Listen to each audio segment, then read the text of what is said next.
Pagbasa mula sa sulat ni Apostol San Pablo sa mga taga-Galasya.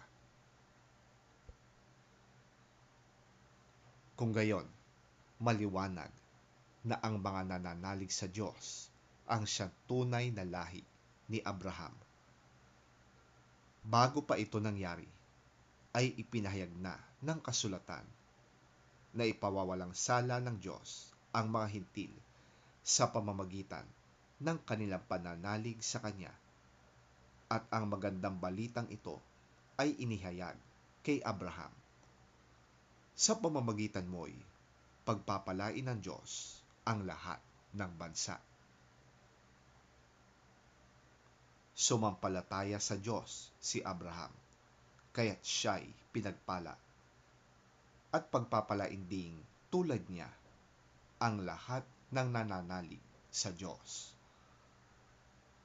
Ang lahat ng umaasa sa mga gawa ayon sa kautusan ay nasa ilalim ng isang sumpa, sapagkat nasusulat, sumpain ang hindi sumusunod at hindi gumagawa ng lahat ng nakasulat sa aklat ng kautusan.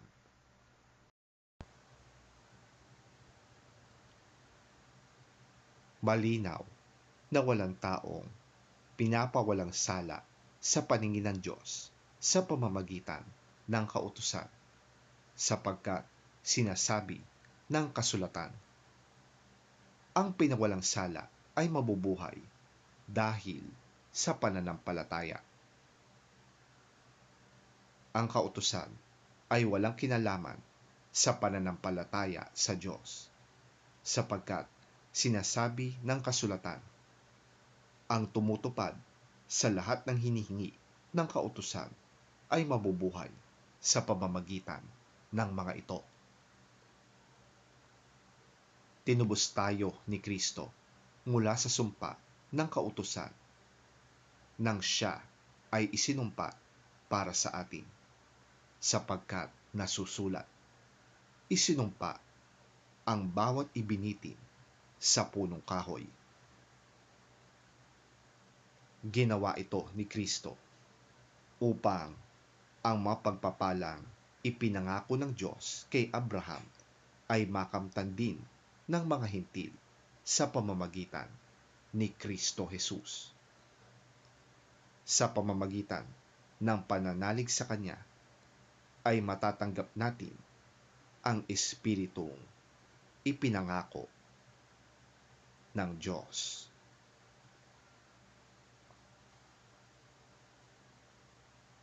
Ang salita ng Diyos. Salamat sa Diyos.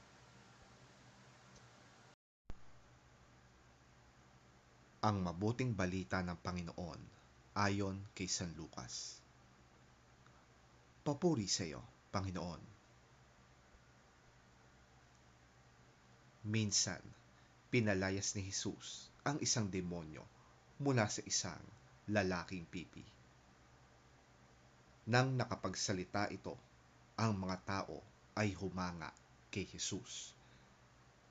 Subalit, sinabi naman ng ilan sa mga naroon, nakapagpapalayas siya ng mga demonyo sa pamamagitan ng kapangyarihan ni Beelzebul, ang pinuno ng mga demonyo.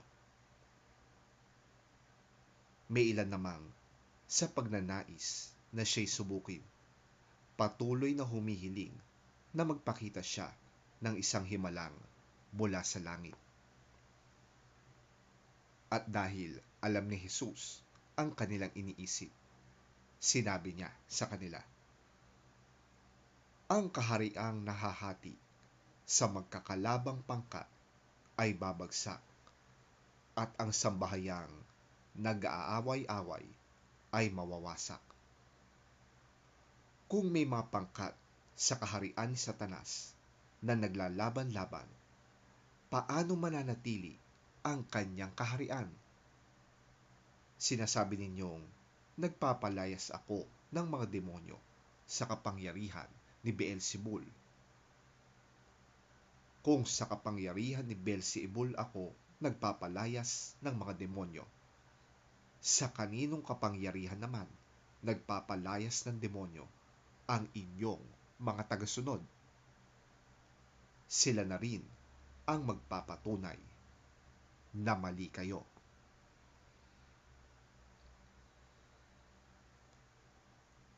Nagpapalayas ako ng mga demonyo sa kapangyarihan ng Diyos, at ito'y nangangahulugang dumating na sa inyo ang kaharian ng Diyos. Kapag ang isang taong malakas ay nagbabantay sa kanyang bahay na dala ang kanyang mga sandata, ligtas ang kanyang mga ari-arian. Ngunit kung salakayin siya ng isang taong higit na malakas kaysa kanya, sasamsamin nito ang mga sandatang kanyang inaasahan at ipamamahagi nito ang mga inagaw na ari-arian.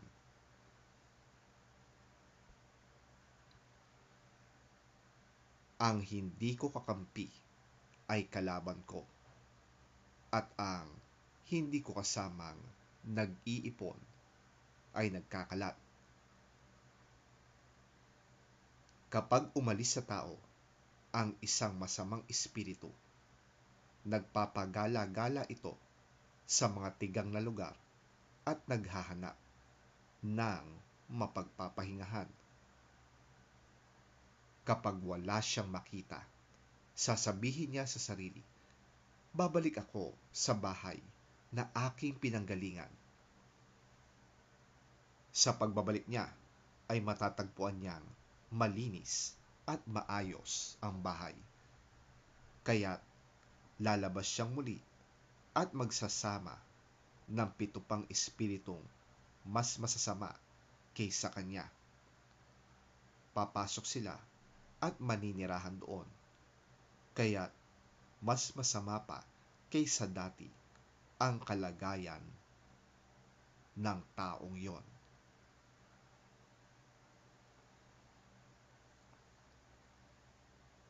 Ang mabuting balita ng ating Panginoon. Pinupuri ka namin, Panginoong Hesukristo. Jesus was driving out a demon that was mute. When the demon left, the man who had been mute spoke.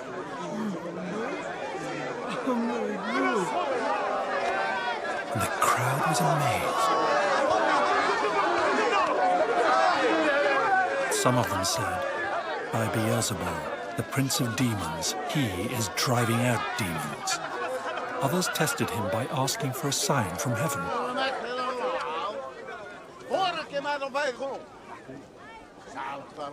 Jesus knew their thoughts and said to them, "Any kingdom divided against itself will be ruined, and a house divided against itself will fall.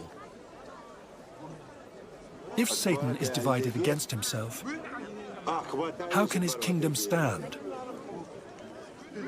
I say this because you claim that I drive out demons by Beelzebul.